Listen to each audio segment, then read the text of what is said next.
to nature's beauty, dazzle them eye, knowing everything calls on you, the Lord Most High. Assalamu alaikum wa rahmatullahi wa barakatuh. Alhamdulillahi rabbil alameen wal aqibatu lil muttaqin wassalatu wassalamu ala ashrafil anbiya'i wal mursalin nabiyina Muhammad wa ala alihi wa ashabihi wa man tabi'ahum bi ihsanin ila yawmiddin. Amma ba'd. கண்ணியத்துக்குரியவர்களே, அல்லாஹ்வின் அடியார்களே, ஆமன الرسول بما أنزل إليه من ربه والمؤمنون كل آمن بالله وملائكته وكتبه ورسله.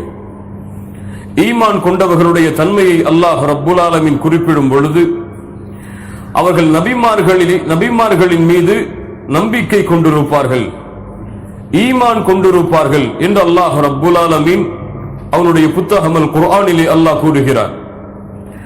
நபிமார்களை நம்பிக்கை கொள்கிறோம் என்று சொல்லக்கூடிய நாம் இதுவரை எம்முடைய வாழ்க்கையில் அந்த நபிமார்கள் எத்துணை பேர், அவர்கள் எத்துணை பேர் நபியாக அனுப்பப்பட்டார்கள், எத்துணை பேர் ரசூலாக அனுப்பப்பட்டார்கள், அவர்களுடைய பெயர்கள் என்ன, அவர்கள் எந்த சமூகத்திற்காக அனுப்பப்பட்டார்கள், அவர்களுடைய தன்மைகளாக குர்ஆனிலே அல்லாஹ் ஒவ்வொரு நபிக்கும் அனுப்பப்பட்ட ஒவ்வொரு சமூகத்திற்கும் அனுப்பப்பட்ட நபியாக அல்லாஹ் யாரை கூறுகிறான் என்ற விவரங்களை எல்லாம் அறிந்தவர்களாகத்தான் இங்கே நாம் உட்கார்ந்திருக்கிறோமா? எம்மில் எத்துணை பேருக்கு நாம் ஈமான் கொண்டிருக்கின்ற நபிமார்களுடைய பெயர்கள் தெரியும்?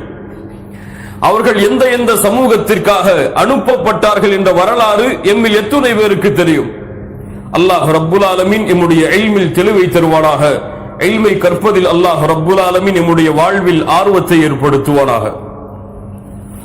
ஆதம் அலைஹி ஸலாத்து வஸ்ஸலாம் அல்லாஹ் வானங்களை படைத்தான், பூமிகளை படைத்தான்.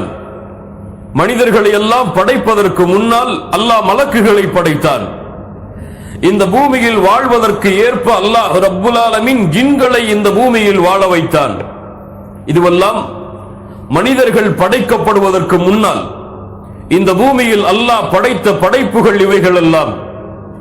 அல்லாஹ் ரப்புல் ஆலமீன் எம்முடைய இனத்தை, எந்த இனத்தை? மனித இனத்தை இந்த பூமியில் அல்லாஹ் படைக்க நாடி அல்லாஹ் மலக்குகளை அழைத்து கூறினான், வானவர்களை அழைத்தான். அல்லாஹ் சூரத்துல் பக்ராவுடைய 30வது வசனத்திலே அல்லாஹ் கூறுகிறான், وَإِذْ قَالَ رَبُّكَ لِلْمَلَائِكَةِ மலக்குமார்களிடத்திலே அல்லாஹ் ரப்புல் ஆலமீன் கூறினான், இன்னி ஜாஇலுன் ஃபில் அர்தி கலீஃபா, இந்த பூமியில் நான் கலீஃபாவை ஆக்கப் போகிறேன்.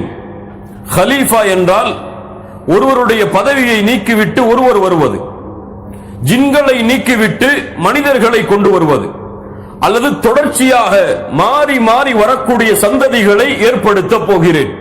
எனக்கு என்னுடைய தந்தை கலீஃபா, அவருக்கு அவருடைய தந்தை கலீஃபா, இப்படியே மாறி மாறி வரக்கூடிய சந்ததிகளை இந்த பூமியில் நான் உருவாக்கப் போகிறேன். இன்னி ஜாஇலுன் ஃபில் அர்தி கலீஃபா.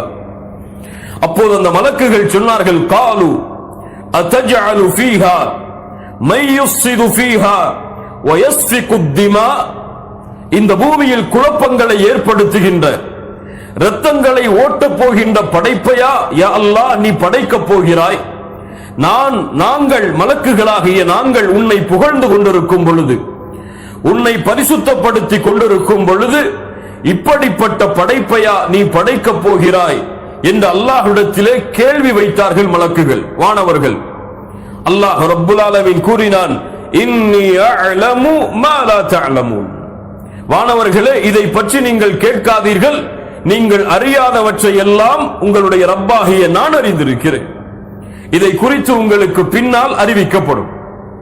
அல்லாஹ் ரப்புல் ஆலமீன் வானவர்களை அழைத்து இப்படி ஒரு படைப்பை நான் படைக்கப் போகிறேன் என்று அல்லாஹ் ரப்புல் ஆலமீன் அறிமுகப்படுத்துகிறான். ஆம், அல்லாஹ் அந்த படைப்பை படைத்தான் ஆதம் அலைஹி ஸலாத்து வஸ்ஸலாம் அவர்களை கொண்டு. கண்ணியத்துக்குரியவர்களே, நபி ஆதமை அல்லாஹ் தன்னுடைய கரத்தால் படைத்தான். செய்ய மறுத்தாய் என்று அல்லாஹ் ரப்புல் ஆலமீன் ஆதம் அலைஹிஸ்ஸலாத்து வஸ்ஸலாம் அவர்களை குறித்து அல்லாஹ் இப்லீஸிடத்திலே கேட்டார். ஆதமை அல்லாஹ் ரப்புல் ஆலமீன் எதால் படைத்தான்? தன்னுடைய கரத்தால் படைத்தான். கண்ணியத்துக்குரியவர்களே, ஆதமை அல்லாஹ் படைத்த முறை என்ன?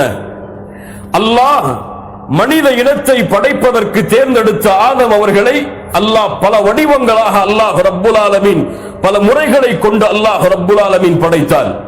சூரத்துல் அம்பியா 30வது வசனத்திலே அல்லாஹ் கூறுகிறான், வஜஅல்னா மினல் மாஇ குல்ல ஷைஇன் ஹை. இந்த பூமியிலே உயிரோடு இருக்கின்ற எல்லாவற்றையும் அல்லாஹ் நீரிலிருந்து தான் படைத்தான். அல்லாஹ் தண்ணீரிலிருந்து தான் படைத்தான். சூரத்துல் ஃபுர்கான் 54வது வசனம், வஹுவல்லதீ خلق மினல் மாஇ பஷரா. அதிலும் குறிப்பாக மனிதர்களை அல்லாஹ் தண்ணீரிலிருந்து தான் படைத்தான். நீரிலிருந்து தான் அல்லாஹ் மனிதர்களை படைத்தான். இரண்டாவது சூரத்து ரூமுடைய 20வது வசனம், வமின் ஆயாத்திஹி அன் خلقكم மின் துராப்.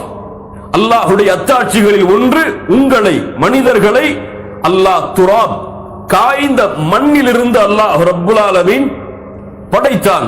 மேலும் அல்லாஹ் கூறுகிறான், மூன்றாவது சூரத்து சாஃபா 11வது வசனம், இன்னா خلقناهم من طين لازب. அல்லாஹ் களிமண் லாசிப், கையை உள்ளே முக்கினால் நிலையாக நிற்கும் அப்படி உறுதியான களிமண்ணில் இருந்து அல்லாஹ் ரப்புல் ஆலமீன் மனிதர்களை படைத்தான். அல்லாஹ் கூறுகிறான், وَلَقَدْ خَلَقْنَا الْإِنسَانَ مِنْ صَلْصَالٍ مِنْ حَمَإٍ مَسْنُونٍ. அல்லாஹ் ரப்புல் ஆலமீன் மனிதர்களை சொல்சால் என்றால் களிமண், அது அதை தட்டினால் ஓசை வரும். அப்படிப்பட்ட சொல்சால் என்றாலே ஓசைதான். அந்த களிமண்ணை தட்டினால் இப்படி ஓசை வரும். இப்படிப்பட்ட சொல்சால் மின் ஹமஇம் மஸ்னூன். மின் ஹம, நெருப்பால் சுட்டரிக்கப்பட்ட அந்த மண் கருப்பு நிறமாக மாறுமே. மின் ஹம அல் மஸ்னூன், மாற்றப்படும். இப்படி மாற்றப்படக்கூடிய கருப்பு நிறத்தாலான, மாற்றப்பட்டு கருப்பு நிறத்தாலாகி சப்தம் வரக்கூடிய மண்ணிலிருந்து அல்லாஹ் ரப்புல் ஆலமீன் மனிதர்களை படைத்தான். மேலும் அல்லாஹ் கூறுகிறான் சூரத்துர் ரஹ்மான் 14வது வசனம், خلقல் இன்சான மின் ஸல்ஸாலின் கல் ஃபخار. ஸல்ஸால் ஓசை வரக்கூடிய குழப்பப்பட்ட களிமண். ஸல்ஸால் கல் ஃபخار என்றால் ஒரு அந்த பானையை செய்யக்கூடியவன் பேர் என்ன சொல்வாங்க? குயவன். அந்த குயவன் செய்யக்கூடிய உறுதியான சுட்ட பாத்திரத்தை போன்று ஆகக்கூடிய அந்த களிமண், அப்படி ஆகிய களிமண் அது தட்டினால் ஓசை வரும். அதிலிருந்து அல்லாஹ் ரப்புல் ஆலமீன் மனிதர்களை படைத்தான். இது அல்லாஹ் சொல்கிறான், அல்லாஹ் தண்ணீரிலிருந்து படைத்தான், களிமண்ணிலிருந்து படைத்தான். சத்தம் வரக்கூடிய கருப்பு நிறமாக மாறிய களிமண்ணிலிருந்து அல்லாஹ் படைத்தான். சுட்ட பாத்திரத்தை போன்று மாறக்கூடிய சத்தம் வரக்கூடிய களிமண்ணிலிருந்து அல்லாஹ் படைத்தான். ஒவ்வொன்றும் முரண்படுகின்ற வசனங்களா என்றால் கிடையாது. ஒவ்வொன்றும் ஒவ்வொரு வரிசை, ஒவ்வொரு வரிசையாக மாற்றி மாற்றி மாற்றி இறுதியாக சுட்ட பாத்திரத்தை போன்று நிலையாக ஆகிய உருவத்தை தட்டினால் ஓசை வரும். அப்படிப்பட்ட ஒன்றிலிருந்துதான் மனிதர்களை அல்லாஹ் ரப்புல் ஆலமீன் உருவாக்கினான். அல்லாஹ்வுடைய தூதர் ஸல்லல்லாஹு அலைஹி வஸல்லம் சொன்னார்கள், இன்னல்லாஹ خلق ஆதம் மின் கப்தத்தின் கபதஹா மின் ஜமீஇல் அர்த். பூமியுடைய எல்லா இடங்களிலும், கப்தா ஒரு பிடி, எடுக்கப்பட்ட பூமியுடைய எல்லா இடங்களிலும் எடுக்கப்பட்ட மண்ணில் இருந்துதான் அல்லாஹ் ரப்புல் ஆலமீன் மனிதர்களை படைத்தான். அதன் காரணமாகத்தான் அந்த பூமியுடைய அந்த தரத்திற்கு ஏற்ப அல் அஹ்மர வல் அபியத், ஒருவர் சிவப்பாக இருப்பார், ஒருவர் வெள்ளையாக இருப்பார். அபியத் அஸ்வத், ஒருவர் கருப்பாக இருப்பார். இரண்டுக்கும் மத்தியில் நிறமுடையவராக இருப்பார். ஒருவர் உறுதி உள்ளவராக இருப்பார், ஒருவர் உறுதியற்றவராக இருப்பார். ஒருவர் தூய்மையானவராக இருப்பார், ஒருவர் தூய்மையற்றவராக இருப்பார். அதுவெல்லாம் அந்த மண்களினுடைய அமைப்பின் அடிப்படையில் அல்லாஹ் ரப்புல் ஆலமீன் படைத்த படைப்புகள் என்று அல்லாஹ்வுடைய தூதர் ஸல்லல்லாஹு அலைஹி வஸல்லம் சொன்னார்கள். அல்லாஹ்வுடைய தூதர் ஸல்லல்லாஹு அலைஹி வஸல்லம் சொன்னார்கள், அல்லாஹ் தெளிவாகவே அல்லாஹ்வுடைய தூதர் சொன்னார்கள், அல்லாஹ் ஆதமை மண்ணிலிருந்து படைத்தான். ثم جعله طينا, அதற்கு பிறகு அதை களிமண்ணாக அல்லாஹ் ஆக்கினான். அதற்கு பிறகு அதை விட்டு வைத்தான். காய்ந்து கருப்பு நிறமாக மாறக்கூடிய, ஓசை வரக்கூடிய களிமண்ணாக அது மாறும் வரை. அதற்கு பிறகு அதை கொண்டு அல்லாஹ் வடிவத்தை அமைத்தான் ஆதமிற்கு. அதற்கு பிறகு அல்லாஹ் ரப்புல் ஆலமீன் விட்டு வைத்தான். அது உறுதியாக சுட்ட பாத்திரத்தை போன்று நிலையாக அந்த உருவம் மாறியதற்கு பிறகு அதுவரை அல்லாஹ் ரப்புல் ஆலமீன் விட்டு வைத்தான். இப்லீஸ் அந்த உருவம் செய்யப்பட்டதற்கு பிறகு அதை கடந்து வந்து சொல்லுவான், நீ ஒரு மகத்தான காரியத்திற்காக படைக்கப்பட்டிருக்கிறாய் என்று. இந்த அல்லாஹ்வுடைய தூதர் ஸல்லல்லாஹு அலைஹி வஸல்லம் அவர்கள் சொன்னார்கள்.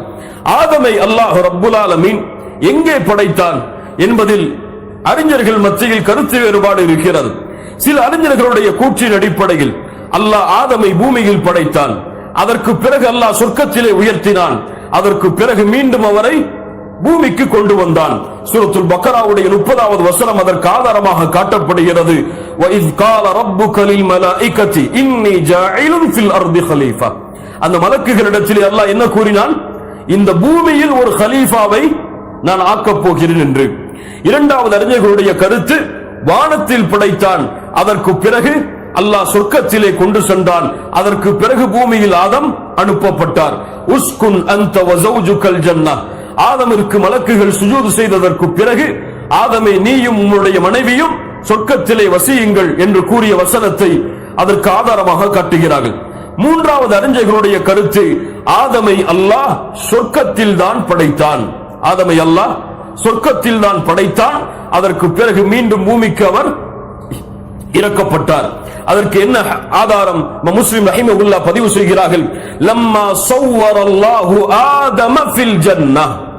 ஆதமிற்கு அல்லாஹ் சொர்க்கத்திலே உருவத்தை வடிவமைத்த பொழுது என்று தெளிவாகவே ஹதீஸ் வரும் காரணத்தால் சொர்க்கத்தில் தான் ஆதம் படைக்கப்பட்டார் என்று அறிஞர்களுடைய கருத்து வருகிறது. அல்லாஹ் ஆதமை சொர்க்கத்திலே உருவத்தை அமைத்து அவன் நாடிய வரை அல்லாஹ் விட்டு வைத்தான், உயிர் கொடுக்காமல். அப்போது ஷைத்தான் இப்லீஸ் அதை சுற்றி சுற்றி வருவான். என்ன படைப்பு இது? என்ன ஒரு களிமண்ணால் படைக்கப்பட்டிருக்கிறது? இப்படி படுத்திருக்கிறது, இது என்ன என்று இப்லீஸ் சுற்றி சுற்றி அதை பார்த்து வருவான். அதை பார்த்து அதனுடைய வயிற்றின் அமைப்பை பார்த்தவுடன் சொல்லுவான், இது தன்னையே கட்டுப்படுத்த முடியாத படைப்பை, தன்னையே கட்டுப்படுத்த முடியாத படைப்பாக படைக்கப்பட்டிருக்கிறது என்று இப்லீஸ் சொல்லுவான். இப்லீஸ் அதை பார்த்து சொல்லுவான், நான் உன்னை மிகைத்து விட்டால் படைப்பில் நான் உனக்கு வழிகாட்டுகிறேன். நீ என்னை மிகைத்து விட்டால் ஒருபோதும் நான் கட்டுப்பட மாட்டேன். எப்போது? ஆதமிற்கு உயிர் கொடுப்பதற்கு முன்னதாகவே தன்னுடைய உள்ளத்தில் எதை சுமக்கிறான் இப்லீஸ்? பெருமையை சுமக்கிறான். இமாம் முஸ்லிம் ரஹிமஹுல்லாஹ் பதிவு செய்கிறார்கள், பெருமையை இப்லீஸ் சுமக்கிறான். அல்லாஹு அக்பர். கண்ணியத்துக்குரியவர்களே, அதற்கு பிறகு அல்லாஹ் ரப்புல் ஆலமீன் தன்னுடைய ரூஹை ஊதினான். தன்னுடைய ரூஹ் என்றால் என்ன புரிந்து கொள்ளக்கூடாது? அல்லாஹ்வுடைய ரூஹை அல்லாஹ் ஊதினான் என்று புரிந்து கொள்ளக்கூடாது. அல்லாஹ் படைத்த ரூஹ் என்ற படைப்பை அல்லாஹ் ஊதினான். அல்லாஹ் படைத்த ரூஹ் என்ற படைப்பை அல்லாஹ் ரப்புல் ஆலமீன் ஆதம் அலைஹிஸ்ஸலாத்து வஸ்ஸலாம் அவர்களுக்கு ஊதினான். தன்னுடைய ரூஹ் என்று அல்லாஹ் எதை கூறுகிறான்? பைத்துல்லாஹ், அல்லாஹ்வுடைய வீடு. அப்படி என்ன அல்லாஹ்வுடைய வீடா அது? நாகத்துல்லாஹ், அல்லாஹ்வுடைய ஒட்டகம் என்று அல்லாஹ் கூறுகிறான். அல்லாஹ்வுடைய ஒட்டகமா அது? அதற்குரிய மதிப்பிற்காக அல்லாஹ் தன்னையும் இணைத்து சொல்கிறான். அதுபோல்தான் தன்னுடைய ரூஹ் என்றால் அல்லாஹ் படைத்த ரூஹை, ஒரு படைப்பை அல்லாஹ் ஊதினான். இன்று பலர் அல்லது இஸ்லாமிய மார்க்கத்தை விட்டு வெளியே இருக்கக்கூடியவர்கள் எல்லாம் அந்த ரூஹ் தான் உடலில் எல்லாவற்றிலும் பரவி இருக்கிறது, இது அல்லாஹ்வுடைய ரூஹ், அல்லாஹ்வுடைய தன்மை எல்லோரிடத்திலும் இருக்கிறது என்று சில வழிகட்ட இயக்கங்கள், வழிகட்ட கொள்கையுடையவர்கள் கூறுவது போல கிடையாது. ரூஹ் என்பது படைப்பு. அந்த படைப்பில் இருந்து அல்லாஹ் ரூஹை நபி ஆதம் அலைஹிஸ்ஸலாத்து வஸ்ஸலாம் அவர்களுக்கு ஊதினான். அந்த ரூஹ் தலையில் முதலில் செலுத்தப்பட்டது. அல்லாஹு அக்பர். ஆதமை அல்லாஹ் எப்படி படைக்கிறான் பாருங்கள். அப்படி உருவம் அமைக்கப்பட்டதற்கு பிறகு தன்னுடைய கரத்தால் அல்லாஹ் அந்த உருவத்தை வடிவமைக்கிறான். மனிதர்களை படைத்தவன் தன்னுடைய கரத்தால் உருவங்களை வடிவமைத்தான். மனிதர்களை படைத்து தலையில் ரூஹை செலுத்தினான். அது உடலெல்லாம் பரவியது. ரூஹ் வந்தவுடன் ஆதம் அலைஹிஸ்ஸலாத்து வஸ்ஸலாம் தும்பினார். தும்பியவுடன் அல்ஹம்துலில்லாஹ் என்று கூறினார். மனிதன் இந்த பூமியில் பிறந்தவுடன் சொன்ன முதல் வார்த்தை என்ன? அல்ஹம்துலில்லாஹ். அல்லாஹ் ரப்புல் ஆலமீன் அவன் பதில் கூறினான், இர்ஹமுக ரப்புக், உன் ரப்பு உனக்கு அருள் செய்யட்டும் என்று. சுப்ஹானல்லாஹ். ஆதம் அலைஹிஸ்ஸலாம் உலகத்திலே மனிதர்கள் படைக்கப்பட்ட பொழுது ஆதம் பயன்படுத்திய வார்த்தை என்ன? அல்ஹம்துலில்லாஹ். அல்லாஹ் பயன்படுத்திய வார்த்தை என்ன? அந்த ரப்புடைய ரஹ்மத் உங்களுக்கு கிடைக்கட்டும் என்று. அதனால்தான் மனிதர்கள் அல்லாஹ்வுடைய அருளோடு இந்த உலகம் முடியும் வரை வாழ்வார்கள். ஆதம் அலைஹிஸ்ஸலாத்து வஸ்ஸலாம் அவர்களை அல்லாஹ் படைத்து உயிர் கொடுத்து எழுப்பியதற்கு பிறகு ஆதம் பார்த்தார். அவரை சுற்றி இருந்த படைப்புகளை எல்லாம் பார்த்தார். முதலாவது அல்லாஹ் கட்டளையிட்டான், ஆதமே நீ செல், அங்கே மலக்குகள் இருப்பார்கள், அவர்களுக்கு சலாம் கூறு. அவர்கள் பதில் சலாம் கூறுவார்கள். அதுதான் உன்னுடைய சமூகத்திற்கும் உனக்கும் முகமனாக அமையும். ஆதம் அலைஹிஸ்ஸலாத்து வஸ்ஸலாம் புகாரி ரஹிமஹுல்லாஹ் பதிவு செய்கிறார்கள், ஆதமை அல்லாஹ் 60 திராஅன் 60 முழமுடைய உயரமுடைய படைப்பாக அல்லாஹ் படைத்தான். அதற்கு பிறகு அல்லாஹ் கூறினான், ஆதமே செல், அங்கே இருக்கக்கூடிய மலக்குகளுக்கு சலாம் சொல். அப்போது சென்றார்.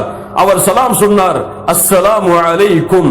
அப்போது மலக்குகள் சொன்னார்கள், அஸ்ஸலாமு அலைக வ ரஹ்மத்துல்லாஹ். வ ரஹ்மத்துல்லாஹ் என்ற வார்த்தையையும் சேர்த்து சொன்னார்கள். இதுவெல்லாம் உலகம் படைக்கப்பட்டதிலிருந்து தொடர்ந்து வருபவை. அஸ்ஸலாமு அலைக வ ரஹ்மத்துல்லாஹ், அல்லாஹ்வுடைய சாந்தி உனக்கு உண்டாகட்டும், அல்லாஹ்வுடைய ரஹ்மத்தும் உன் மீது இறக்கட்டும் என்று அந்த மலக்குகள் பதில் சொன்னார்கள். ஆதம் அலைஹிஸ்ஸலாத்து வஸ்ஸலாம் அவர்களுக்கு அல்லாஹ் பேச கற்றுக் கொடுத்தான். இந்த உலகத்திலே இருக்கக்கூடிய எல்லா பெயர்களையும் அல்லாஹ் அறிவித்தான். எல்லா படைப்புகளுடைய பெயரையும் அல்லாஹ் அந்த ஞானத்தை இயற்கையாகவே ஆதமிற்கு அல்லாஹ் அறிவித்து கொடுத்திருந்தான். சூரத்துல் பக்கராவுடைய 31, 32, 33வது வசனங்கள் அல்லாஹ் கூறுகிறான், வஅல்லம ஆதமல் அஸ்மாஅ குல்லஹா. ஆதமிற்கு அல்லாஹ் எல்லா பெயர்களையும் அறிவித்து கொடுத்திருந்தான். ثم عرضهم على الملائكه. ஆதமிற்கு அறிவித்து கொடுத்த அந்த படைப்புடைய அந்த பெயர்களை, அந்த படைப்புகளை மலக்குகளுக்கு முன்னால் காட்டினான். மலக்குகளை பார்த்து அல்லாஹ் கூறினான், நீங்கள் கூறுங்கள் இதனுடைய பெயர்களை என்று, நீங்கள் உண்மையாளர்களாக இருந்தால். அப்போது மலக்குகள் சொன்னார்கள், சுப்ஹானக் லா இல்ம லனா இல்லா மா அல்லம்தனா. யா அல்லாஹ், நீ பரிசுத்தமானவன், நீ கற்றுக் கொடுத்த கல்வியை தவிர எங்களிடத்திலே வேறு கல்வி கிடையாது. அதற்கு பிறகு ஆதமை கூறினான், ஆதமே நீ அறிவியுங்கள் இந்த பெயர்களை. அப்போது அந்த ஆதம் ஒவ்வொரு படைப்புடைய பெயரையும் அறிவித்த பொழுது மலக்குகளை பார்த்து அல்லாஹ் கூறினான், அலம் அகுல்லக்கும் அலம் அகுல்லக்கும், உங்களுக்கு நான் சொல்லவில்லையா, இன்னி அஅலமு கைபஸ் ஸமாவாதி வல் அர்த், வானம் பூமிகளுடைய மறைவானவற்றை நான் அறிந்திருக்கிறேன். நீங்கள் வெளிப்படுத்துகின்ற மறைமுகமாக்குகின்ற எல்லா விஷயங்களையும் நான் அறிந்திருக்கின்றேன் என்பதை உங்களுக்கு நான் கூறவில்லையா என்று மலக்குகளை பார்த்து அல்லாஹ் ரப்புல் ஆலமீன் கேட்டான். கண்ணியத்துக்குரியவர்களே, ஆதம் அலைஹிஸ்ஸலாத்து வஸ்ஸலாம் அவர்களுக்கு பேச கற்றுக் கொடுத்தான். அவர்களுக்கு படைப்புகளுடைய இல்மை அல்லாஹ் கற்றுக் கொடுத்தான். அதற்கு பிறகு ஆதமை அல்லாஹ் நிறுத்தி அவர்களுக்கு பின்னால் இந்த உலகம் அழியும் வரை படைக்கப்பட போகின்ற எல்லா படைப்புகளையும் பின்னால் அனுபவிக்க செய்தான். அல்லாஹ் கூறுகிறான், وَإِذْ أَخَذَ رَبُّكَ مِنْ بَنِي آدَمَ مِنْ ظُهُورِهِمْ ذُرِّيَّتَهُمْ. சுப்ஹானல்லாஹ், அங்கே நாம் இருந்திருப்போம், நீங்கள் இருந்திருப்பீர்கள். இந்த உலகத்திலே மறுமை வரை வரக்கூடிய எல்லா மனிதர்களும் ஆதமிற்கு பின்னால் நிறுத்தப்பட்டார்கள். அல்லாஹ் கூறுகிறான், அப்போது நிறுத்தப்பட்டு அவர்களிடத்திலே அவர்களையே அல்லாஹ் சாட்சியாக ஆக்கி, ஒவ்வொருவரையும் அவர்களையே சாட்சியாக மாற்றி அல்லாஹ் எடுத்துக்கொண்ட உடன்படிக்கையை நினைவு கூறுங்கள் நபியே. அல்லாஹ் என்ன உடன்படிக்கையை மூடு எடுத்துக்கொண்டான் தெரியுமா? அலஸ்த பி ரப்பிக்கும். அல்லாஹ் கேட்டான், நான் உங்களுடைய ரப்பாக இல்லையா? என்ன சொல்லுவோம்? பலா ஷஹிதுனா, ஆம் யா அல்லாஹ், நீதான் எங்களுடைய ரப், அதற்கு நாங்கள் சாட்சி கொடுக்கிறோம். அல்லாஹ் கூறுகிறான், ஏன் இப்படி நாம் நினைவுபடுத்துகிறோம் தெரியுமா? மறுமை வந்தவுடன் நாங்கள் அதை குறித்து அறிந்திருக்கவில்லையே என்று நீங்கள் கூறிவிடக் கூடாது. அல்லது எங்களுடைய முன்னோர்கள் எதை வைப்பவர்களாக இருந்தார்கள், நாங்கள் அவர்களுடைய சந்ததிகள், அவர்கள் வழிகட்டதால் தான் நாங்களும் வழிகட்டோம் என்று நீங்கள் கூறிவிடக் கூடாது என்பதற்காக அந்த உடன்படிக்கையை ஆதமிடத்திலே அவர்கள் இருக்கும் பொழுது உங்களிடத்திலே செய்த உடன்படிக்கையை குர்ஆன் இறக்கப்பட்டவுடன் மீண்டும் உங்களுக்கு நினைவுபடுத்துகிறேன். சுப்ஹானல்லாஹ். அல்லாஹ் அந்த உடன்படிக்கையில் உறுதியை தருவானாக. அந்த நிலையிலேயே மரணிக்கக்கூடிய பாக்கியத்தை அல்லாஹ் தருவானாக. இமாம் திர்மிதி ரஹிமஹுல்லாஹ் பதிவு செய்கிறார்கள், ஆதமை அல்லாஹ் படைத்தவுடன் அவருடைய முதுகை அல்லாஹ் தடவினான். அந்த முதுகிலிருந்து இந்த உலகத்திலே அவருடைய சந்ததிகள் எல்லாம் வெளிப்பட்டது. சுப்ஹானல்லாஹ். அப்போது அல்லாஹ்விடத்திலே கேட்டார் ஆதம், யா ரப், இவர்கள் யார்? அல்லாஹ் கூறினான், இவர்கள் எல்லாம் உன்னுடைய சந்ததிகள் ஆவார்கள். அப்போது வெளிச்சத்தோடு ஒரு மனிதர் நின்று கொண்டிருந்தார். அல்லாஹ்விடத்திலே ஆதம் கேட்டார்கள், யா அல்லாஹ், இவர் யார்? அல்லாஹ் கூறினான், இவர்தான் உம்முடைய சமூகத்தில் இறுதி காலங்களில் வரக்கூடிய நபி தாவூத் அலைஹிஸ்ஸலாத்து வஸ்ஸலாம். ஆதம் அலைஹிஸ்ஸலாத்து வஸ்ஸலாம் கேட்டார்கள், யா அல்லாஹ், அவருடைய வயதாக நீ எதை ஆக்கி இருக்கிறாய்? அப்போது அல்லாஹ் கூறினான், 60 சனா, 60 வருடங்கள் தான் தாவூத் அலைஹிஸ்ஸலாமுடைய வாழ்நாள். அப்போது கேட்டார்கள் ஆதம் அலைஹிஸ்ஸலாத்து வஸ்ஸலாம், யா அல்லாஹ், என்னுடைய வயதில் 40 அவருக்கு கொடுத்து 100ஆக முடித்து விடேன். சுப்ஹானல்லாஹ். ஒரு தந்தையுடைய இரக்க குணத்தை பாருங்கள். என்ன சொன்னார்கள்? என்னுடைய வயதிலிருந்து 40 கொடுத்து அதை 100ஆக பூர்த்தி செய்ய அல்லாஹ். அப்படியே அது ஆக்கப்பட்டது. சுப்ஹானல்லாஹ். ஆதம் அலைஹிஸ்ஸலாத்து வஸ்ஸலாம் அவர்களை அல்லாஹ் படைத்து, அல்லாஹ் மலக்குகளுக்கு அறிமுகப்படுத்தி, வானத்தில் இருந்த படைப்புகளுக்கு அறிமுகப்படுத்தி, உலகத்திலே அல்லாஹ் படைக்கப் போகின்ற எல்லா பெயர்களையும் அல்லாஹ் அறிவித்து கொடுத்து, ஆதமுடைய சந்ததியிடத்திலே வாக்குறுதியை படைத்ததற்கு பிறகு அல்லாஹ் வாங்கி மலக்குகளை அழைத்தார். வாருங்கள் மலக்குகளே, வாருங்கள் வானத்தில் உள்ளவர்களே, எல்லோரும் வாருங்கள் என்று கூறி அல்லாஹ் கூறினான். சூரத்துல் கஹ்ஃபுடைய 50வது வசனம் அதை சொல்லுகிறது, وَإِذْ قُلْنَا لِلْمَلَائِكَةِ اسْجُدُوا لِآدَمَ. ஆதமிற்கு மலக்குகளாகிய நீங்கள் எல்லோரும் சுஜூது செய்யுங்கள் என்று அல்லாஹ் கட்டளையிட்டான். فَسَجَدُوا إِلَّا إِبْلِيسَ. எல்லோரும் சஜ்தா செய்தார்கள், இப்லீஸை தவிர. كَانَ مِنَ الْجِنِّ. அவன் மலக்கல்ல, ஜின் அவன். فَفَسَقَ عَنْ أَمْرِ رَبِّهِ. ரப்புடைய கட்டளைக்கு அவன் மாறு செய்தான். கண்ணியத்துக்குரியவர்களே, சுருக்கமாக இந்த வசனத்துடைய சட்டங்கள் என்ன? அல்லாஹ் மலக்குகளுக்கு கட்டளையிட்டான் என்றால் அங்கே இருந்த எல்லா மலக்குகளுக்கும் தான் அந்த கட்டளை. இரண்டாவது என்ன? மலக்குகளை பார்த்துதான் அல்லாஹ் கூறினான் சுஜூது செய்யுங்கள் என்று. இப்லீஸை பார்த்து கூறவில்லையே. ஏன் இப்லீஸ் சுஜூது செய்ய வேண்டும் என்று ஒருவர் கேட்டால், அல்லாஹ் சூரத்துல் ஆராஃபுடைய 12வது வசனத்திலே இப்லீஸை பார்த்து அல்லாஹ் கேட்கிறான், قال ما منعك الا تسجد اذ امرتك. உனக்கு அல்லாஹ் கட்டளையிட்ட பொழுது ஏன் இப்லீஸே சுஜூது செய்ய மறுத்தாய்? இப்லீஸை பார்த்து அல்லாஹ் என்ன கேட்டான்? இப்லீஸே, உனக்கு அல்லாஹ் கட்டளையிட்ட பொழுது ஏன் நீ சுஜூது செய்ய மறுத்தாய்? அப்ப அந்த கட்டளை யாருக்கும் தான்? இப்லீஸுக்கும் தான். மூன்றாவது, இந்த சுஜூது என்ன? அல்லாஹ்விற்கு தானே சுஜூது செய்ய அல்லாஹ் கட்டளையிட வேண்டும். ஏன் மலக்குகளை ஆதமிற்கு சுஜூது செய்யுமாறு அல்லாஹ் கட்டளையிட்டான் என்றால், இந்த சுஜூத் 2 அடிப்படைகளை கொண்டு உலமாக்களிடத்திலே பதியப்படுகிறது. ஒன்று, இது ஒரு கட்டளை தான். இந்த கட்டளையை மலக்குகள் நிறைவேற்றுவதன் மூலமாக இதை கொண்டு அல்லாஹ்விடத்திலே நெருக்கத்தை அவர்கள் அடையலாம். இரண்டாவது, இது சுஜூது தஹிய்யா, கண்ணியத்திற்காக மரியாதைக்காக செய்யப்படுகின்ற சுஜூத். இந்த சுஜூத் எம்முடைய சமூகத்திற்கு முன்னால் இருந்த எல்லா நபிமார்களுடைய சமூகத்திற்கும் இருந்தது. இல்ல மாஷா அல்லாஹ், அல்லாஹ் தேர்ந்தெடுத்த சமூகத்தை தவிர. எப்படி யூசுப் அலைஹிஸ்ஸலாத்து வஸ்ஸலாம் அவர்கள் தங்களுடைய பெற்றோர்களை அரிசின் மேலே உயர்த்திவிட்டு ஹர்ரு லஹு சுஜ்ஜதா, அவர்கள் சுஜூதில் விழுந்தார்கள் என்று அல்லாஹ் கூறுகிறான். அந்த சுஜூத் என்ன? அந்த சுஜூத் மரியாதைக்காக செய்யப்படுகின்ற சுஜூத். இந்த சுஜூதை தான் அல்லாஹ் மலக்குகளை ஆதமிற்கு செய்யுமாறு கட்டளையிட்டான். இதில் ஒரு இணை வைப்பும் ஏற்பட போவது கிடையாது. நான்காவது, ஏன் ஆதமிற்கு சுஜூத்? ஏன் இந்த சுஜூத்?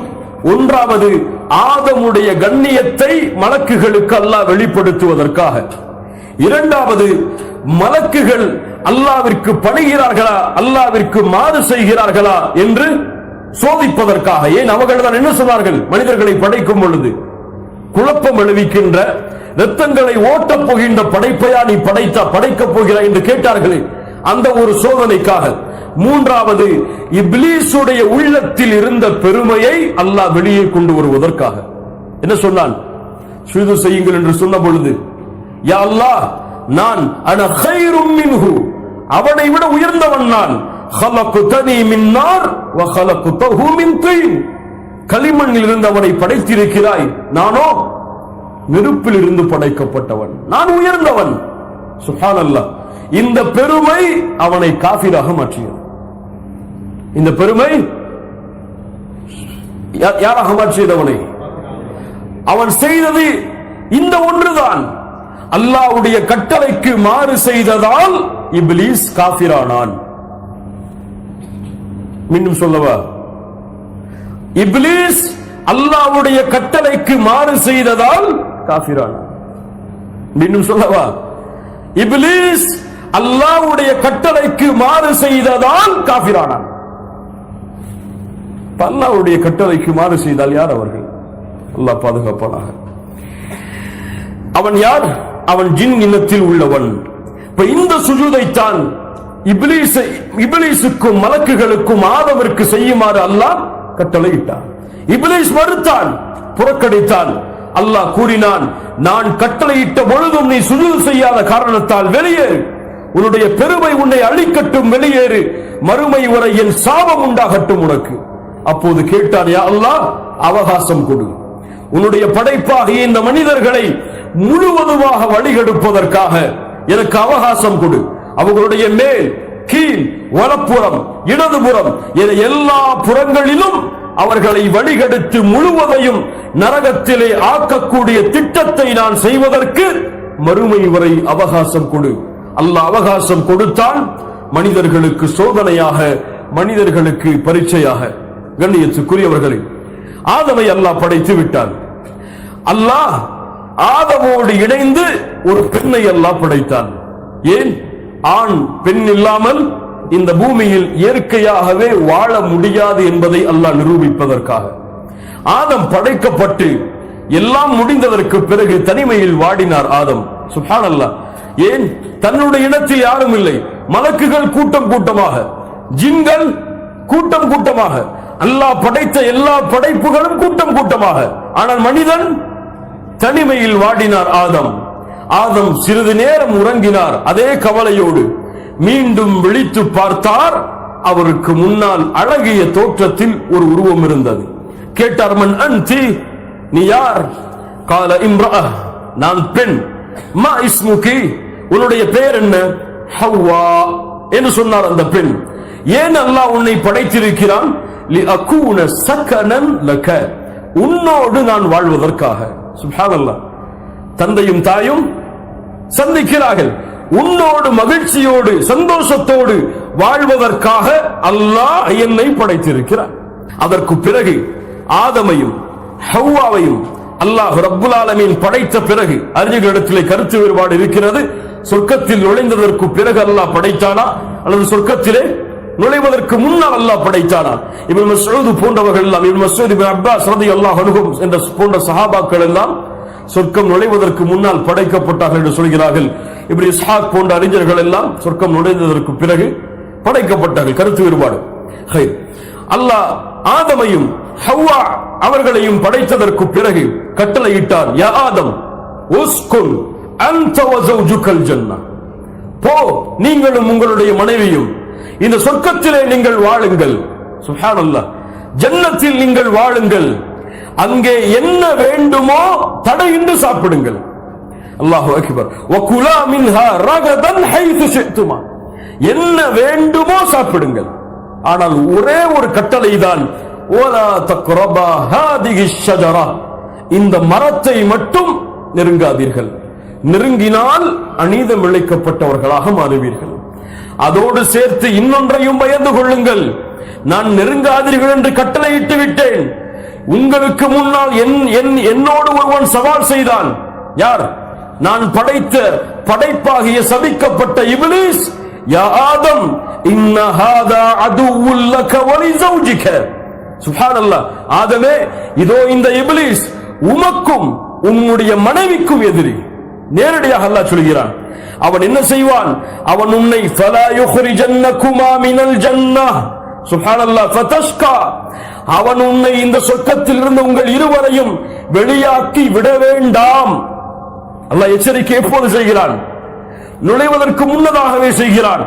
அந்த ஷைத்தான் ஏதாவது திட்டம் தீட்டி உங்கள் இருவரையும் சொர்க்கத்தில் இருந்து வெளியாக்கி விட வேண்டாம், அதற்கு பிறகு கவலை துக்கப்படுபவர்களாக நீங்கள் மாறிவிட வேண்டாம் என்று ஆதமிற்கும் ஹவ்வா அவர்களுக்கும் அல்லாஹ் எச்சரிக்கை செய்து அல்லாஹ் சொர்க்கத்திலே அனுப்பினார். இருவரும் சொர்க்கத்திலே திரிந்து பறந்தார்கள்.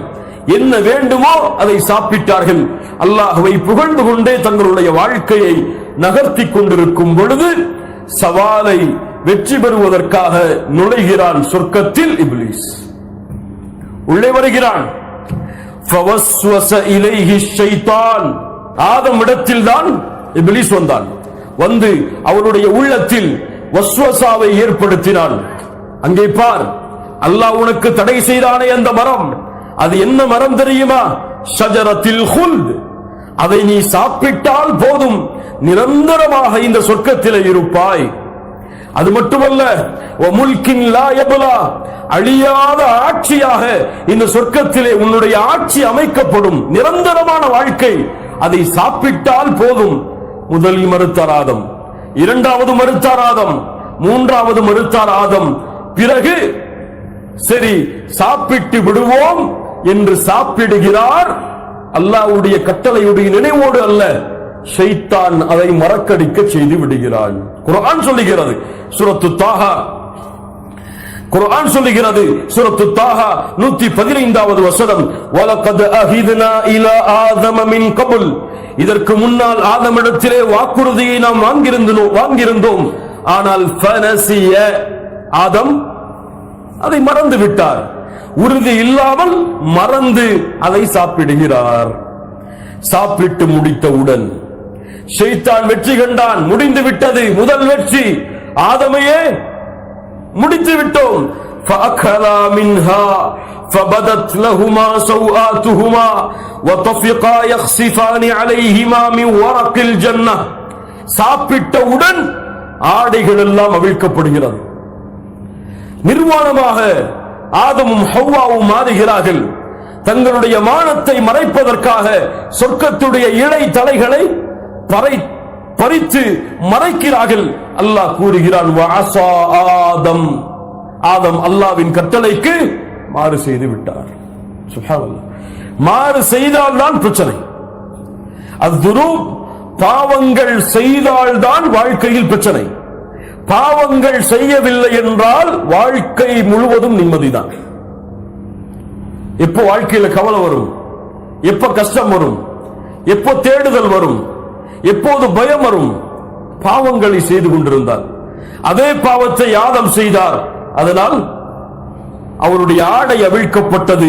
மறைப்பதற்காக அவர்களும் அவர்களுடைய மனைவியும் இலை தலைகளை தேடி அறைந்தார்கள். அல்லாஹ் அழைத்தான், வா நாதாஹுமா ரப்புஹுமா. அழைத்தாள், நான் சொல்லவில்லையா அந்த மரத்தை நீங்கள் நெருங்காதீர்கள் என்று? நான் சொல்லவில்லையா? வஅகுல் லகுமா இன்னஷ் ஷைத்தான லகுமா அதுவும் முபீன். ஷைத்தான் தெளிவான எதிரி என்பதை உங்களுக்கு நான் அறிவிக்கவில்லையா? அப்படி இருந்தும் ஏன் இப்படி செய்தீர்கள் என்று கேட்டவுடன் சொன்னார்கள், ரப்பனா ظلمنا أنفسنا وإن لم تغفر لنا وترحمنا لنكونن من الخاسرين. யா அல்லாஹ், அநீதம் இழைத்து விட்டோம் யா அல்லாஹ், எங்களுக்கு நாங்களே அநீதம் இழைத்து விட்டோம் யா அல்லாஹ். நீ எங்களை மன்னிக்கவில்லை என்றால், எங்களுக்கு அருள் செய்யவில்லை என்றால் நாங்கள் நஷ்டவாளிகளாக மாறிவிடுவோம் யா அல்லாஹ். பாவத்தை உணர்ந்தார்கள், பாவத்தை உணர்ந்தார்கள். இன்று பலர் சொல்லுவது போல ஆதம் பாவ மன்னிப்பை தேடி அலைந்தார். வானத்தை பார்த்தார், அரிசை பார்த்தார். அங்கே முஹம்மது என்று எழுதப்பட்டிருந்தது. லா இலாஹ இல்லல்லாஹ் முஹம்மது ரசூலுல்லாஹ் என்று எழுதப்பட்டிருந்தது. அல்லாஹ்விடத்திலே முஹம்மதின் பொருட்டால் யா அல்லாஹ் என் பாவத்தை மன்னித்து விடு என்று கேட்டார். அல்லாஹ் மன்னித்தான். யா அஹி, இது சஹீஹான ஹதீஸா? அல்லாஹ்வுடைய தூதரின் மீது இட்டு கட்டப்பட்ட மௌதுவுடைய தரத்தில் இருக்கக்கூடிய ஹதீஸ் இன்று முஸ்லிம் சமூகத்தின் மத்தியிலே ஆதம் மன்னிப்பு கேட்டதாக பயன்படுத்தப்படுகிறது. அல்லாஹ் பாதுகாப்பானாக. ஆதம் எப்படி மன்னிப்பு கேட்டார்? யா அல்லாஹ், அநீதம் இழைத்து விட்டோம், எங்களுடைய நஃப்ஸுக்கு எங்களை மன்னித்து விடு. எங்களை மன்னித்து இரக்கம் காட்டவில்லை என்றால் நாங்கள் நஷ்டவாளிகளாக மாறிவிடுவோம். அதற்கு பிறகு அல்லாஹ் கூறினான், இனிமேல் உங்களுக்கு சொர்க்கத்திலே தங்க முடியாது. எதற்காக உங்களை படைத்தேனோ அந்த பூமிக்கு செல்லுங்கள். என்ன சொன்னான் அல்லாஹ்? இன்னி ஜாயிலுன் ஃபில் அர்தி கலீஃபா, சொர்க்கத்திலே கலீஃபாவை படைக்கப் போகிறேன் சொல்ல என்ன சொன்னான் அல்லாஹ்? பூமியில். இது அல்லாஹ்வுடைய திட்டம். பூமிக்கு ஆதம் செல்லுவார், அல்லாஹ் அறிவானதை. ஆதம் பூமிக்கு மீண்டும் அனுப்பப்பட்டார். ஆதம் அலைஹிஸ்ஸலாத்து வஸ்ஸலாம் ஹவ்வா அவர்களும் தங்களுடைய பாவத்தால் பூமிக்கு அனுப்பப்பட்டார்கள். அல்லாஹ் ரப்புல் ஆலமீன் அவர்களுடைய பாவங்களை அல்லாஹ் மன்னித்து பூமியில் வாழக்கூடிய வாய்ப்பை அல்லாஹ் ஏற்படுத்தினார். அல்லாஹ் ஆதம் அவர்களுக்கும் ஹவ்வா அவர்களுக்கும் சந்ததிகளை அல்லாஹ் உருவாக்கினான். சந்ததிகள், பல சந்ததிகளை அல்லாஹ் ஏற்படுத்தினான். குழந்தை எப்படி பிறக்கும் என்றால் ஜோடி ஜோடியாக பிறக்கும். ஆதம் அவர்களுக்கும் என்னுடைய தாய்க்கும் நம்முடைய தந்தைக்கும் நம்முடைய முன்னோர்கள் எப்படி பிறந்தார்கள்? ஒரு ஆண் ஒரு பெண் ஒரே கருவில், ஒரு ஆண் ஒரு பெண் ஒரே கருவில், இப்படி மாறி மாறி ஜோடிகளாக பிறந்தார்கள். அந்த சந்ததிகளை பரப்புவதற்காக முதல் கருவில் ஆண் இருந்தால் இரண்டாவது கருவில் இன்னொரு ஆணோடு பிறந்த அந்த பெண்ணை மாற்றி திருமணம் செய்வார்கள். இரண்டாவது கருவில் பிறந்த ஆண் முதல் கருவில் ஆணோடு பிறந்த பெண்ணோடு திருமணம் செய்வார். புரியுதா இல்லையா? இப்படி மாற்றி மாற்றி திருமணம் செய்து சந்ததிகளை அவர்கள் வளர்த்தார்கள். அப்போது முதலாவதாக அவர்களுக்கு பிறந்த குழந்தைதான் காபீல். இரண்டாவது பிறந்தவர் தான் ஹாபீல். காபீல் ஹாபீல். காபீல் அவரோடு ஒரு சகோதரி பிறக்கிறார். ஹாபீல் அவரோடு ஒரு சகோதரி பிறக்கிறார். காபீல் அழகானவர் அல்ல, ஆனால் அவரோடு பிறந்த அந்த பெண் அழகுள்ள பெண். காபீல் அழகில்லாதவர், அவர்களோடு பிறந்த பெண் அழகுள்ள பெண். அவர்கள் விவசாயம் செய்து வந்தார்கள். ஹாபீல் அழகுள்ளவர், அவர்களோடு பிறந்த பெண் அழகுள்ள பெண் அல்ல. அவர்கள் ஆடு மாடுகளை மேய்த்து வந்தார்கள். இப்போ காபீல் என்ன செய்தார்? எனக்கு ஹாபீலோடு பிறந்த அந்த அழகில்லாத பெண்ணை நான் திருமணம் முடிக்க மாட்டேன். எங்கதான் பிரச்சனை ஆரம்பிக்குது? எங்கதான்? அல்லாஹ் பாதுகாப்பானாக, அல்லாஹ் பாதுகாப்பானாக. பெண்ணை கொண்டுதான் பிரச்சனை தொடங்குகிறது. சாலிஹான பெண்களை தவிர அங்க டேஸ் போடலன்னா பிரச்சனை தான் நமக்கு. இங்க சாலிஹான பெண்களை தவிர பிரச்சனை இங்கே தொடங்குகிறது. ஒரு பெண்ணை கொண்டுதான். அல்லாஹ்வுடைய தூதர் ஸல்லல்லாஹு அலைஹி வஸல்லம் அதனால் தான் சொன்னார்கள், உலகத்தை அஞ்சிக் கொள்ளுங்கள், அதிலும் பெண்களை அஞ்சிக் கொள்ளுங்கள். பனி இஸ்ரவேலர்களிடத்தில் ஏற்பட்ட குழப்பத்தின் முதல் காரணமே பெண்கள் தான். காபீல் தன்னோடு பிறந்த சகோதரியை திருமணம் முடிக்க ஆசைப்பட்டார். ஹாபீலுக்கு பிரச்சனை இல்லை, ஹாபீலுக்கு பிரச்சனை இல்லை. எதை ஏற்பதும் அவர் தயாரானார். காபீல் என்ன தொழில் செஞ்சாரு? ஹாபீல் என்ன தொழில் செய்தாரு? ஆடு மாடுகளை மேய்க்கிறது. காபீல் அழகானவரா? ஹாபீல் அழகானவரா? காபீல் முதலாவது பிறந்த காபீல் தான் அழகானவரா? அழகில்லாதவர் ஹாபீல் தான். இதுல கரெக்டா இருக்கிறோம், அல்ஹம்துலில்லாஹ். இந்த இருவரும் இப்படி முரண்படும் பொழுது இந்த செய்தி தந்தையாகிய ஆதமுக்கு செய்கிறது. ஆதம் அலைஹிஸ்ஸலாத்து வஸ்ஸலாம் சொன்னார்கள், இதில் நான் தீர்ப்பு செய்ய முடியாது, இந்த சட்டத்தை கொடுத்து அல்லாஹ்வே தீர்ப்பு செய்யட்டும். என்ன செய்யுங்கள்? நீங்கள் இருவரும் அல்லாஹ்வுடைய பாதைக்காக ஒன்றை காணிக்கையாக்குங்கள், சதக்கா கொடுங்கள். சதக்கான ஏழையை போய் தேடி கொடுக்க முடியாது. யாருங்க ஏழை? ஒரு மலையில் நீங்கள் வைத்து விடுங்கள், நெருப்பு அதை எடுத்துக்கொள்ளும். எதை நெருப்பு எடுக்கிறதோ அவருடைய கருத்துதான் உண்மையானது. காபீலும் ஹாபீலும் தங்களுடைய காணிக்கைகளை எடுத்துக்கொண்டு அந்த மலைக்கு செல்கிறார்கள். காபீல் தன்னுடைய விவசாய நிலத்தில் எது பலகீனமானதோ அதை எடுத்துக்கொண்டு சென்று வைத்தார். ஹாபீல் தன்னுடைய ஆட்டு மந்தைகளில், விளங்கின மந்தைகளில் எது கொளுத்ததோ அதை அல்லாஹ்வுடைய பாதைக்காக கொண்டு சென்றார். சுப்ஹானல்லாஹ். அல்லாஹ் கூறுகிறான் சூரத்துல் மாஇதா, வத்லு அலைஹிம் நபஅ இப்னை ஆதம பில் ஹக். நபியே, ஓதி காட்டுங்கள் அவர்களுக்கு ஆதமுடைய அந்த இரண்டு பிள்ளைகளுடைய வரலாற்றை, உண்மையான வரலாற்றை. இது கர்ரபா குர்பானன், இருவரும் அல்லாஹ்வுடைய பாதைக்காக ஒன்றை காணிக்கையாக்கினார்கள். அந்த இருவரிடமிருந்தும் ஒன்றை அல்லாஹ் ஏற்றுக்கொண்டான். வலம் யுதகப்பல் மினல் ஆகர், இன்னொருவரிடமிருந்து அல்லாஹ் ஏற்றுக்கொள்ளவில்லை. யாரிடத்தில் ஏற்றுக்கொண்டான்? ஹாபீலிடத்தில் ஏற்றுக்கொண்டான். காபீல்ட்ட விவசாய நிலத்தில் அவர் கீழே உள்ளதை எடுத்து வச்சார, அதெல்லாம் ஏற்றுக்கொள்ளவில்லை.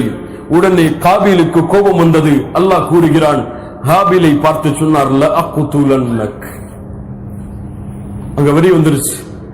சைத்தா ஏத்துறா மேல, உன்னை விட நீ பெரியவனா? நீதான் என்ன எப்ப பிறந்த? முதல்ல பிறந்த உன் தம்பி அவன், நீ என்னை விட மகிழ்ச்சிருவியா? உன்னை கொலை செய்து விடுவேன்.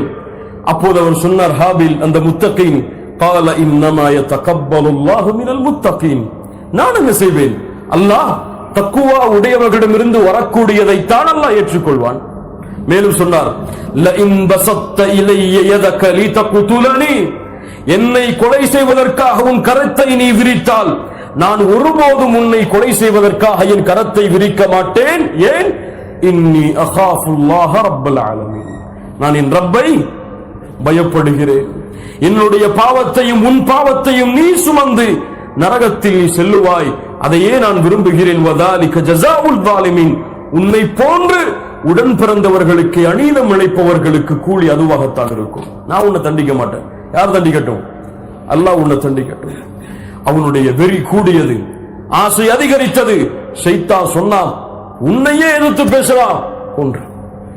எப்படி கொலை செய்வது தெரியாது மனிதனுக்கு, தெரியுமா? கொலை செய்வது தெரியாது. யாருக்கு தெரியும்? இந்த பூமியில முன்னாடியே குழப்பத்தை ஏற்படுத்தி இருந்த ஜின்னிடத்துக்கு தெரியும். ஜின்னிடம் தான் இப்லீஸ் எப்படி கொலை செய்ய வேண்டும் என்று சைகை செய்து காட்டினான். பாறையில் எடுத்து தலைய மோது, அவர் தலை வெடிக்கு இறந்துருவார். அது போலவே காபீல் ஹாபீலை கொலை செய்தார். ஃபகதலஹு ஃபஅஸ்பஹ மினல் காசிரீன், நஷ்டவாளிகளில் ஒருவராக ஆக்கினார். கொலை செஞ்சுட்டு முன்னாடி பாடி கிடக்குது, வந்து உட்கார்ந்துட்டார். என்ன செய்யறது? இறந்துட்டாரோ? அவருக்கு என்ன பேச்சு வரல, மூச்சு வரல, சாப்பாடு இல்லை, எதுவும் இல்ல, படுத்திருக்காரு. அதை இறந்ததுன்னு அவருக்கு தெரியுது. ஆதம் அலைஹிஸ்ஸலாம் மகனை தேடுகிறார்கள், ஹவ்வா மகனை தேடுகிறார்கள். இருவருக்கும் செய்தி செல்லுகிறது, மகன் கொலை செய்து விட்டார். காபீல் எப்படி இவரை அடக்கம் செய்வது, என்ன செய்வது இந்த பாடியை என்று தெரியாமல் கவலையில் வாடுகிறார். அவர் திருந்தல, தௌபா கேட்கல, கவலைப்படல. எது கவலைப்படுறாரு? என்ன செய்ய போறோம்னு தெரியலையே. அப்போ அல்லாஹ் ரப்புல் ஆலமீன் இரண்டு காகங்களை அல்லாஹ் அனுப்புகிறார். ஒன்று இறந்த காகம், ஒன்று உயிருள்ள காகம். அந்த இறந்த காகத்தை உயிருள்ள காகம் புதைக்கிறது, குழியை தோண்டி. அப்போது சொல்கிறார், நஷ்டமே, இது போன்று நான் செய்திருக்க வேண்டாமே என்று அந்த பாடியை, அவருடைய ஹாபீலுடைய உடம்பை அங்கேயே புதைத்து தந்தையும் தாயையும் விட்டு தூரமாக சென்று விடுகிறார். அவ்வளவுதான் வரலாறு. அதுக்கு மேல ஹாபீல் என்ன ஆனார்னு சொல்லி பலர் எழுதி வச்சிருக்கக்கூடிய வரலாறுலாம் உண்மையான வரலாறு கிடையாது. அவர் அங்கே விட்டு தூரமாக சென்று விடுகிறார். அதுக்கு பிறகு அவருடைய சந்ததிகள், ஆதம் அலைஹிஸ்ஸலாத்து வஸ்ஸலாம், அவருடைய சந்ததிகள் பெருகுகிறது. ஆதம் இந்த பூமியில் 1000 ஆண்டுகள் வாழ்வதாக அல்லாஹ்விடத்திலே வாக்கு வாங்கினார். ஆதம் அவர்களுக்கு 960வது வருடம். சொல்லுகிறார், நோய்வாய்ப்படுகிறாய் ஆதம் அலைஹிஸ்ஸலாம், சொர்க்கத்தின் கனிகளை புசிக்க நான் ஆசைப்படுகிறேன். மகனை அழைத்தார், என் பிள்ளைகளே, சொர்க்கத்துடைய கனி எங்காவது இருந்தால் தேடி எடுத்து வாருங்கள், இந்த நோயில் அதை சாப்பிட வேண்டும் என்று நான் ஆசைப்படுகிறேன். சொர்க்கத்தை பார்த்தவர், அந்த கனிகளை புசித்து வளர்ந்தவர். அவருடைய மகன் கிளம்புகிறார்கள். செல்லக்கூடிய வழியில் சில மலக்குகள் சந்திக்கிறார்கள். எங்கே செல்கிறீர்கள்? அவர்கள் சொன்னார்கள், நாங்கள் என் தந்தைக்காக கனிகளை எடுக்க செல்கிறோம். யார் உங்கள் தந்தை? ஆதம். அப்படியா? அவருக்கு வாழ்வு முடிய போகிறது, இனி அந்த கனிகள் எல்லாம் பிரயோஜனம் கிடையாது என்று அந்த வானவர்கள் கடந்து வீட்டுக்கு வருகிறார்கள். ஆதம் அலைஹிஸ்ஸலாத்து வஸ்ஸலாம் நோய்வாய்ப்பட்டிருக்கிறார்கள். ஆதம் அவர்களே, உங்களுடைய வருடம் முடிந்து விட்டது, உங்களுடைய உயிரை எடுக்க வேண்டும், தயாரா? நபிமார்களிடத்தில் அனுமதி கேட்கப்படும். உயிர் எடுக்கப்படுவதற்கு முன்னால் அனுமதி கேட்கப்படும்.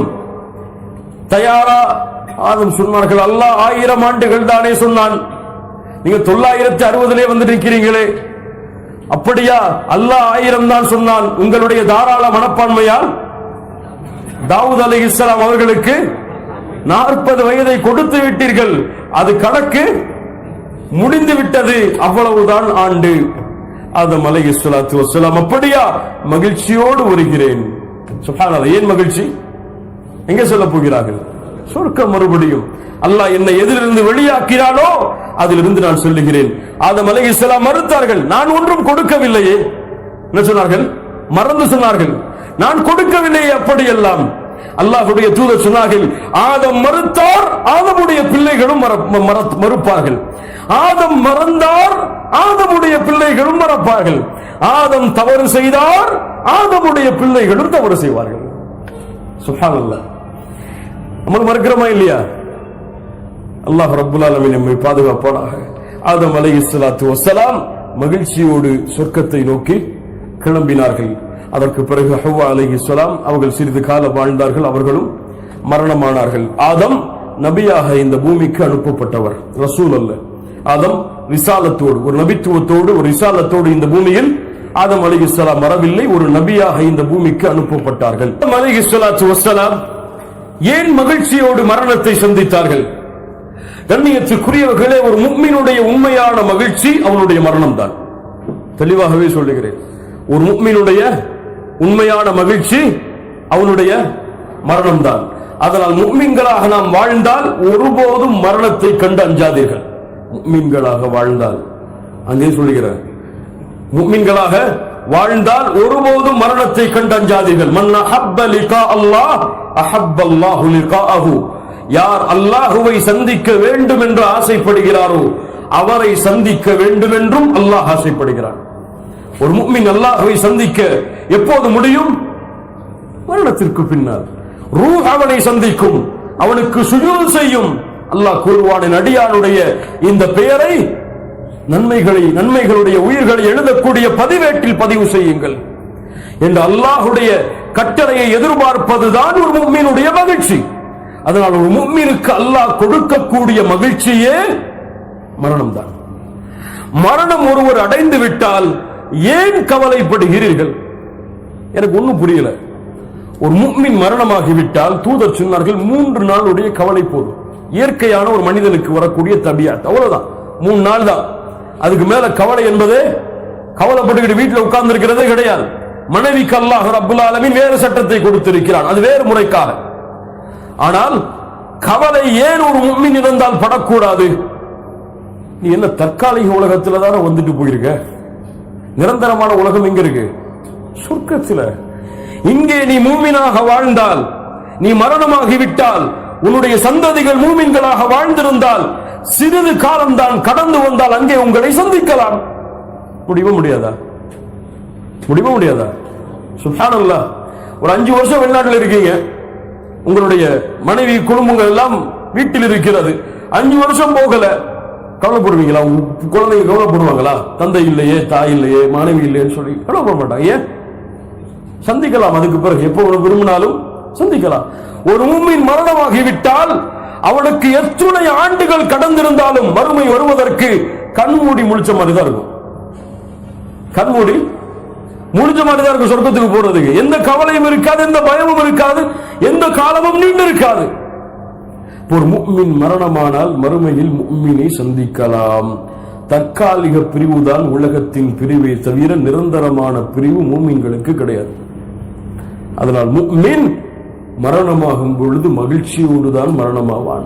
ஒய்ஃப் இருக்காங்களே, பிள்ளைங்க இருக்காங்களே, அவங்களுடைய சந்ததிகள் இருக்காங்களே, பார்க்க முடியுமா? என்னுடைய கணவர் இறந்து போயிட்டாரே, அவ்வளவுதானே அப்படின்னு சொல்லி கவலைப்பட்டுட்டு உட்கார்றது மூமினுடைய தன்மை கிடையாது. மூமின் தன்னுடைய வாழ்க்கையை நோக்கி சென்று கொண்டே இருப்பான். முஹம்மது ரசூலை விட ஸல்லல்லாஹு அலைஹி வஸல்லம் என்ன உதாரணம் வேண்டும்? இந்த உலகத்திலே யாரும் இழக்காத இழப்புகளை எல்லாம் தூதர் இழந்தார்கள். எங்கேயாவது அவங்க வாழ்க்கையில் அந்த கவலை பிரதிபலிச்சுச்சா?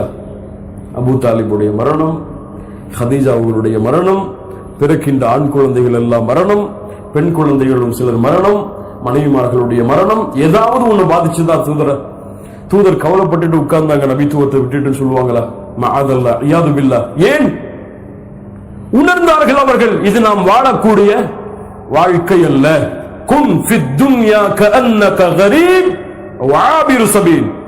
நாம் மறந்த ஒரு முக்கியமான கட்டளை, தூதர் சொன்ன கட்டளை, இந்த பூமியில் ஒரு வழிபோக்கனை போன்று, ஒரு பாதையை கடப்பவன் போன்று நீங்கள் வாழ்ந்து செல்லுங்கள், வாழுங்கள். அல்லாஹ்வுடைய தூதர் சொன்னார்கள், எனக்கும் இன்னொன்றுக்கும் உதாரணம், துன்யாவிற்கும் உதாரணம் ஒரு மரத்தின் நிழலில் ஓய்வெடுத்து செல்வதை போன்றுதான். சுப்ஹானல்லாஹ். ஒரு பயணிக்கு என்னங்க இருக்கும் கூட இருக்கும்போது?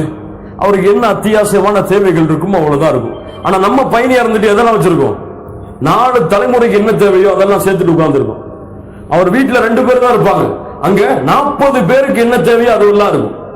2 பேர் தான் சமைக்கணும், அவங்க சமைக்கிறது 10 பேருக்கு. 8 பேர் எங்கதான்? குப்பையில தான் போகணும். குன் ஃபித் துன்யா கஅன்னக கரீபுன் வ ஆபிரு சபீல்.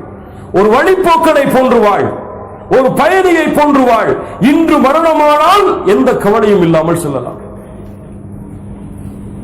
சுப்ஹானல்லாஹ்.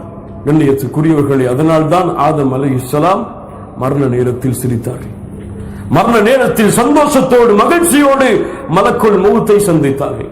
நபி ஆதமுடைய வரலாறு நம்முடைய வாழ்க்கையில் பல படிப்பினைகளை கொடுக்கிறது. ஒருவேளை அல்லாஹ்வுடைய கட்டளைக்கு மாறு செய்தால் ஆதம் அலைஹிஸ்ஸலாம் மனம் தளரவில்லை, அல்லாஹ்வை நோக்கி திரும்பினார்கள். தன்னுடைய பிள்ளைகளை எப்படி வளர்த்தார்கள், தன்னுடைய சந்ததிகளை எப்படி வளர்த்தார்கள். அவர்கள் கட்டளைகளை மீறும் பொழுது கூட அல்லாஹ்வின் மன்னிப்பை குறித்து, அல்லாஹ்வின் அருளை குறித்து தன்னுடைய வாரிசுகளுக்கு ஆதம் அலைஹிஸ்ஸலாம் அறிவுரை செய்தார்கள். அல்லாஹ்வால் படைக்கப்பட்ட சிறந்த படைப்பு, அந்த படைப்பால் தான் இந்த பூமி முழுவதும் கண்ணியம் அடைந்திருக்கிறது. வலகத் கர்ரம்னா பனி ஆதம். ஆதமுடைய சந்ததிகள் எல்லோரையும் நான் கண்ணியப்படுத்தி இருக்கிறேன். அவர் யாரா இருக்கலாம்? அவர் கிறிஸ்தவரா இருக்கலாம், யூதரா இருக்கலாம். இந்த பூமியை பொறுத்தவரை அந்த வேற்றுமைகள் எல்லாம் கிடையாது. எல்லோரும் சமதரமாக மதிக்கப்படக்கூடியவர்கள். அல்லாஹ் ரப்புல் ஆலமீன் புரிதலை தருவானாக. அல்லாஹ் ஆதம் அலைஹிஸ்ஸலாத்து வஸ்ஸலாம் அவருடைய வாழ்விலிருந்து படிப்பினைகளை பெறக்கூடிய மக்களாக அல்லாஹ் ஆக்குவானாக. இன்ஷா அல்லாஹ் அடுத்த நபியுடைய ரசூலுடைய வரலாற்றோடு அடுத்த அமர்வை தொடர்வோம். அகூலு கௌலி ஹாதா அஸ்தக்ஃபிருல்லாஹ் லி வ லக்கும். அஸ்ஸலாமு அலைக்கும்.